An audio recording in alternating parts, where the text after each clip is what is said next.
Estamos aqui para a quarta aula, primeira parte da nossa videoaula de teatro.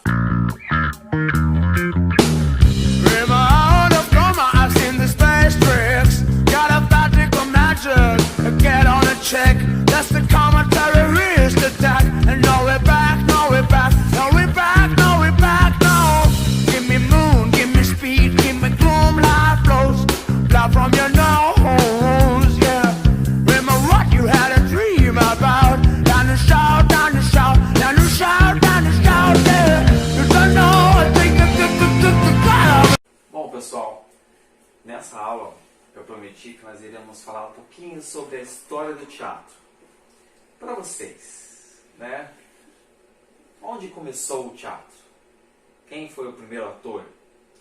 Já mencionei algumas coisas em outras videoaulas, né? Já dei uma adiantada no material. Mas agora vou me aprofundar um pouquinho mais com vocês. E para se aprofundar um pouquinho mais, né, baseado na leitura em livros, claro, eu trago uma leitura mais resumida, para não ficar muito extenso. O livro que eu vou usar, né, aqui para estar argumentando alguma coisa com vocês, é o Arte e Interação. É um livro didático do ensino médio, né, um material que foi direcionado para os colégios do ano passado para cá, então é um livro bem contextualizado em arte e tal. E ele traz um bom resumo, né, para nós compreender um pouquinho a história dos gregos, um pouquinho a história, né, como se deu o teatro lá na Grécia Antiga. Só que eu vou fazer uma pergunta. Foram os gregos que criaram o teatro? Será que a Grécia foi responsável pela criação do teatro? A Grécia é considerada, sim, o berço de muitas coisas, até o berço do teatro, por algumas benfeitorias que fez para a área teatral. Mas o teatro grego, né, os gregos criaram o teatro grego, uma forma de representação. De onde então surgiu o teatro? Eu vou contar aqui para vocês a percepção da história do teatro de acordo com os livros de história, né? Então, assim, seguindo os livros de história, de registros assim da ciência e tudo mais, nós temos um dos primeiros momentos onde os seres humanos começaram a se expressar. Antes mesmo da invenção da linguagem escrita, há registros de 10 mil anos atrás em que os homens e as mulheres eram primitivos e usavam várias expressões artísticas para se comunicar e se expressar. Dentro dessas linguagens, nós vamos ter a música, a dança, as artes visuais e o teatro. A música e a dança vão se fazer presente muito nos rituais. Enfim, os rituais que eles faziam,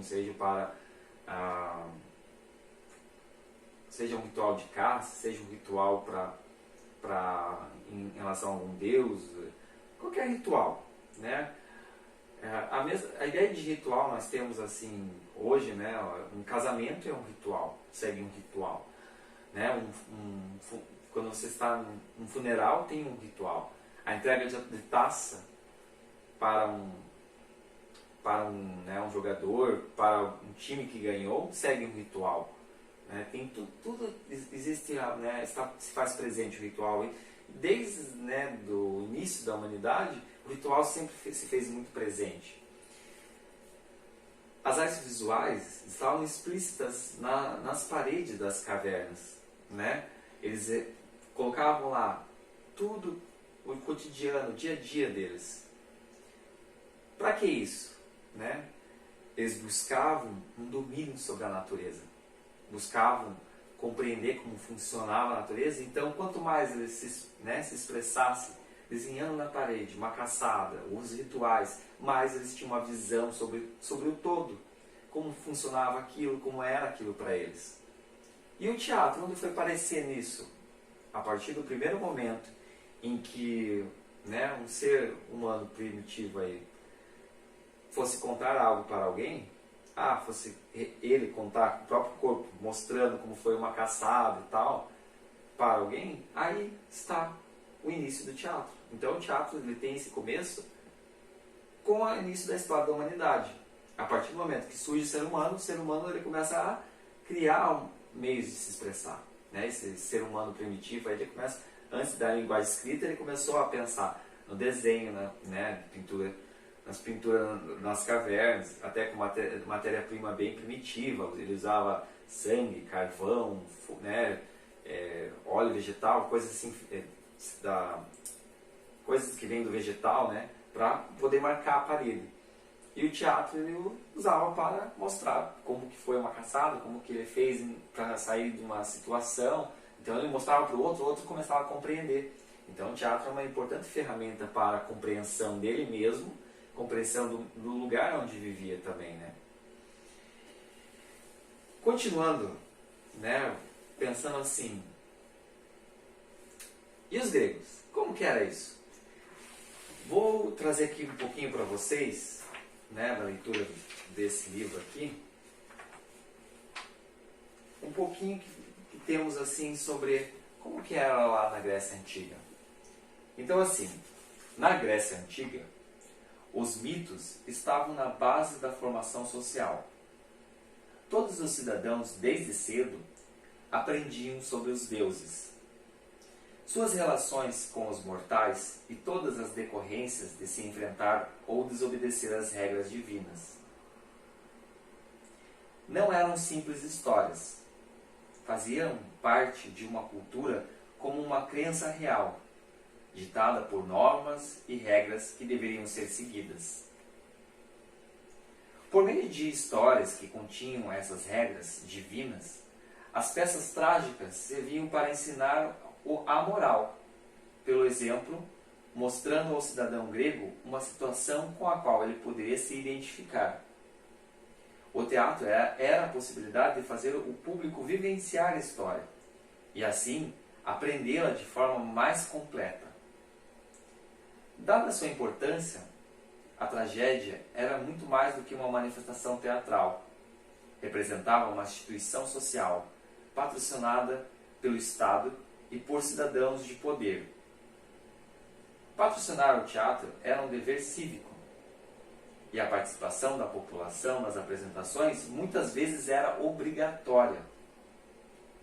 Nas peças trágicas gregas, além dos personagens individuais, um elemento importante era o coro, personagem coletivo formado por muitas pessoas. O coro discordava e comentava o enredo, sem interferir nele.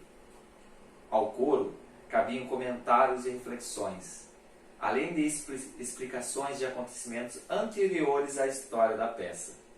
O coro representava a voz do cidadão comum e servia para difundir os pontos de vista oficiais, ou seja, passar a mensagem moral dentro da história. A função do coro era contribuir com o objetivo maior das peças trágicas, mostrar como os humanos estavam condicionados à vontade dos deuses e como qualquer deslize, por menos intencional que fosse, levaria a personagem à desgraça inevitável, a situações sem saída. Enquanto as tragédias gregas cultuavam os deuses e suas regras sociais, as comédias celebravam a vida e os assuntos mundanos. A estrutura das comédias era flexível.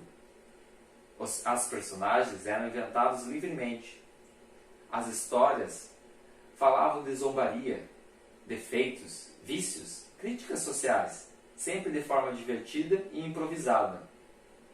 Assim, costumava-se dizer que a tragédia era digna dos deuses e a comédia digna dos homens. Atores populares, conhecidos como mimos, iam de cidade em cidade levando histórias cômicas. Esses atores, segundo dados históricos, ao longo do tempo foram desenvolvendo uma linguagem gestual, originando o que conhecemos hoje como mímica. Aqui nós temos uma percepção mais ampla de como se dava esse teatro na Grécia Antiga, né? Então, assim, é muito interessante buscar as peças antigas, né, principalmente as do teatro grego, que nós vamos ver uma forma de representação muito diferente de outras representações que nós já vimos por aí. Né? Essa presença do coro nas peças, como um artifício de explicação, um artifício de contar algo antes, um artifício de falar sobre algo que está acontecendo de forma coletiva. Uma curiosidade do teatro lá na Grécia Antiga é que era interpretado apenas por homens. Não se podia as mulheres se fazer presente nas peças, né? Então até personagens femininos eram representados por homens, né? O que dava um ar de certa graça, e isso era muito bem aproveitado nas comédias gregas. Enfim, se nós pararmos para pensar, o que eu disse para vocês aqui dessa leitura do livro, né, em outras palavras, para os gregos, o teatro ele era algo muito sagrado. Então, eles obrigavam praticamente toda a cidade a participar, não só, né, dos ensaios, a participar criando as histórias, mas também obrigavam a estar presente assistindo. Os gregos valorizavam tanto o teatro que eles criavam estruturas, né, no alto, nos encostos dos morros, colocavam lá uma estrutura enorme para os cidadãos gregos assistirem, e esse lugar era tão bem elaborado, né, lugares com capacidade para mais de 10 mil pessoas, 10 mil pessoas, então ele era tão bem trabalhado esse lugar, né, tinha um formato de circunferência assim, meio, como se diz, uma meia-lua, e essa meia-lua, para capacidade para 10 mil pessoas, foi estudada até uma forma como o som dali, de quem estava no palco, ao estar falando, chegasse de forma muito eficiente para quem está lá no último lugar, sentadinho lá em cima, né, distante do palco. Eles estudaram até a forma como, né, o som, ao invés de bater, né, nessa arquibancada, bater e voltar, para o último não conseguir ouvir, não. Eles estudaram uma forma até que o som, ele, em vez de bater e voltar, ele vai subindo, né? Então há um estudo até muito interessante sobre esses espaços do teatro grego que foram feitos de forma estudada para o teatro grego, para que todo mundo conseguisse acompanhar. Então, assim, e esse ar de teatro sagrado vai fazer com que os gregos procurem representar os seus mitos, a mitologia grega, representar a influência dos deuses na vida de cada cidadão grego. Né? Essa figura de um herói que de repente pode estar passando por certas influências dos deuses, né? E pode, normalmente a peça tragédia, né? Esse nome, esse termo tragédia, é porque muitas vezes esse herói acabava morrendo ou sofrendo as consequências no final da peça. Isso para fortalecer mais os sentimentos gregos nas crenças e nas fés que eles tinham. Já as comédias, né? Quando surgiu as comédias, eram mais para o pessoal se deleitar, né? Dar risada, se divertir. O pessoal diz que isso na arte nós chamamos de catarse. Quando a pessoa, além de estar ali se divertindo, está criando um ambiente, né? Tirando um pouco daquele ambiente de estresse, né? Então eles traziam os gregos também para aliviar um pouco suas dores, as suas emoções na risada, né? Entendiam o quão bem faz a risada. E aí colocavam personagens misturados, personagens que, né, alguns atores até vestiam cabeças de animais, representavam. Então a história era muito engraçada. Claro, nesse teatro, né, no caso da comédia, servia como muitas vezes como crítica social em relação aos bons costumes daquela época, né? Como os cidadãos gregos de elite se comportavam, tinham alguma coisa que podia ser usada, eles olhavam assim, alguns comportamentos engraçados, eles puxavam e exageravam nas comédias. Então, se você parar para pensar, né, as comédias até hoje procuram fazer isso, essa representação do engraçado. Você assiste muitos programas da TV em que o ator ele interpreta um determinado político, né, e ele exagera muito no corpo dele, faz toda uma representação, mas para provocar uma reflexão. Você dá risada, mas começa a parar e pensa, né, para refletir em relação ao que está sendo dito, apesar de você dar risada, né, todo mundo achar divertido. Então, os gregos eles tinham uma percepção muito ampla, né, em relação ao teatro. em relação a muitas outras coisas. Não é à toa que de lá surgiu a filosofia.